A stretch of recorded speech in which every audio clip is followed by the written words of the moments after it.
Well, here we have one of the oldest models I've got.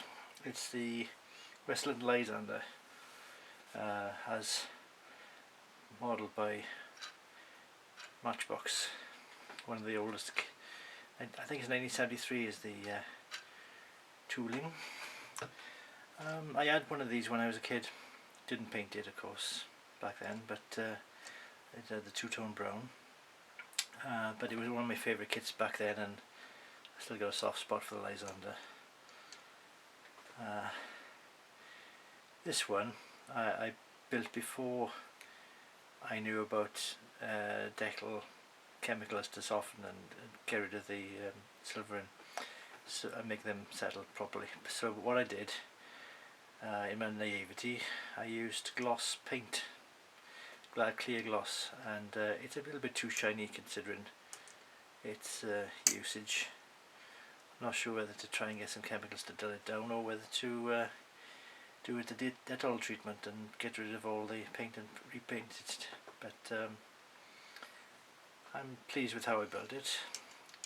The instructions suggested to have aluminium underside, but the example I've seen in as was in the RAF museum and on other builds I've seen online has been the sky finish, the bright yellow, not bright yellow, bright green I think it is. Some people have painting on, but you got to follow the instructions at the time, haven't you?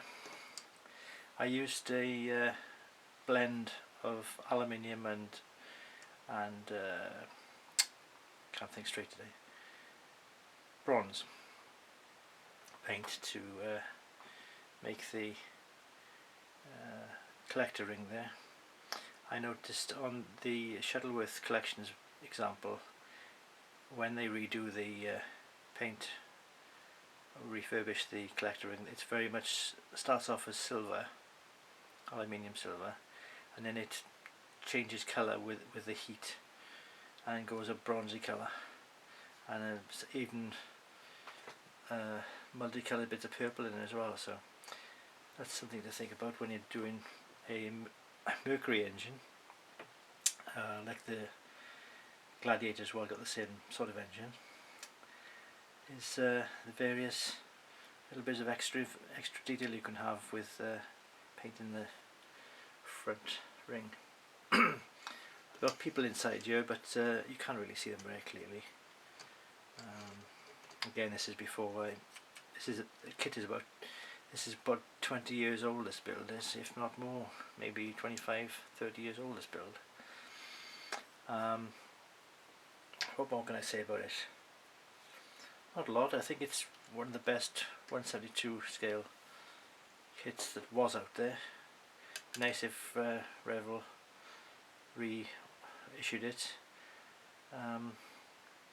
I've got another kit of this kind to build in the future, so that's something to plan for. You've got to watch with these kits to getting the angle right for the legs, the undercarriage, because on an actual Lysander you've got a internal spar running like a wishbone type of shape running through, so you've got to have the angle realistically correct. So you've got the wheels vertical, and if you add the winglets, they're horizontal as well. So that's what I've tried to do on this one back in the day when I did it. But yeah, it's the Westland Lysander, one of the quirkier aircraft of World War II, but a very important one for various reasons.